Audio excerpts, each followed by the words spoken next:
ମାନେ ଯୋଉଟେ ତେମେ ଥାଅ କିଛି ଚିନ୍ତା ନାହିଁ। ବିଲରେ ଥାଅ କି ଲାଟ୍ରିନରେ ଥାଅ କି ଯୋଉ ଗର୍ଲଫ୍ରେଣ୍ଡ ଦେଖି ଯାଅ କିଛି ଫରକ ନାହିଁ। ନୂଆ ବର୍ଷ ପାଖେ ଆଇଲା ଆସ ବେগে ମିଟିଂ କରନା ଭୋଜି କରିବା। ଚିକେନ ଟିକେ ହବ, ଭାତ ଟିକେ ହବ ଆଉ ମଟନ ଟିକେ ହବ। ନିହାତି କରିବା ପାଇଁ ବାଧ୍ୟ, ନହେଲେ ମାଙ୍କଡ଼ ବସିକି ଡାଳ ନହେଲେ ହେଇଯିବ। ଆସ ବେগে ଭୋଜି କରିବା ନୂଆ ବର୍ଷ ପାଇଁ। ୱାଓ ମତେ ତ ବହୁତ ମଜା ହବ। ଏଇ ଭଡୁଆ ବେগে ଆସେ ଆଡ଼େ, କୁଆଡ଼େ ଯାଇଛୁ? ମିଟିଂ କରିବା ଭୋଜି ପାଇଁ ପରା। ପେଟା ବିକିଲିଆଟା କିରେ ଭୋଜି କରିବା ପାଇଁ ଖାଲି ମରିଯାଉଛୁ। କରିବା ନିହାତି ଭୋଜି, କିଆ ପାଇଁ ହଉଛି? ନୂଆ ବର୍ଷଟା ତୋର ପୁରା ଏନ୍ଜୟ ହବ ହେଲା। ଭାଇମାନେ ନୂଆ ବର୍ଷ ତ ପାଖେ ଆଇଲା, ଏନେ ବାଗିନା ଭୋଜି ହବ। ତମେ ବି ଭୋଜି କର, ଆମେ ବି ଭୋଜି କରିବୁ ଭଲସେ ହେଲା। ମାଡ଼ ଗଣ୍ଡଗୋଳ ହବନି ହେଲା। ଭଲସେ ପୁରା 2023 କି ଏନ୍ଜୟ କରିବା।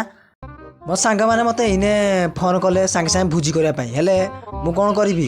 ଡାଇରେକ୍ଟ ମୁଁ ବଳ ପଞ୍ଚରକୁ ଆଇଛି ଭାରି। ସେଟା ପୋକ ଜଙ୍କ ଫଙ୍କ ବେଙ୍ଗ ଭୁଙ୍ଗି ମୁଁ ଖାଉଛି। ଏଥର ପାଟିରେ ଚିକେନ ଟିକେ ପଡ଼ିବ। ଏଥର ନୂଆ ବର୍ଷଟା ବହୁତ ଏନ୍ଜୟ ହବ। ଶୁଣ ମୋ ସାଙ୍ଗମାନଙ୍କ ସହିତ ତୁ ଭୋଜି କରିବୁ କି ନାହିଁ? ମିଶିନା କରିବା, ଚିକେନ ଟିକେ ଖାଇବା। ଏଟା କେତେ ବେଙ୍ଗ ଏକା ଖାଇବା, ସାପ ଫାକ କେତେ ଖାଇବା। ଏଥର ପୁରା ନୂଆ ବର୍ଷ ପୁରା ବହୁତ ଏନ୍ଜୟ କରିବା। ଆଉ ଥର 2023 ବହୁତ ଏନ୍ଜୟ ହବ ଆମର ହେଲା। ନୂଆ ବର୍ଷ ପୁରା ଥର ଘାଣ୍ଟି ଦେବା, ମାଲ ଟିକେ ପକେଇବା, ନିଶା ଗାଇବା ହେଲା। ନୂଆ ବର୍ଷ ଏଥର ପୁରା ବାଗେନା ଏନ୍ଜୟ କରିବା।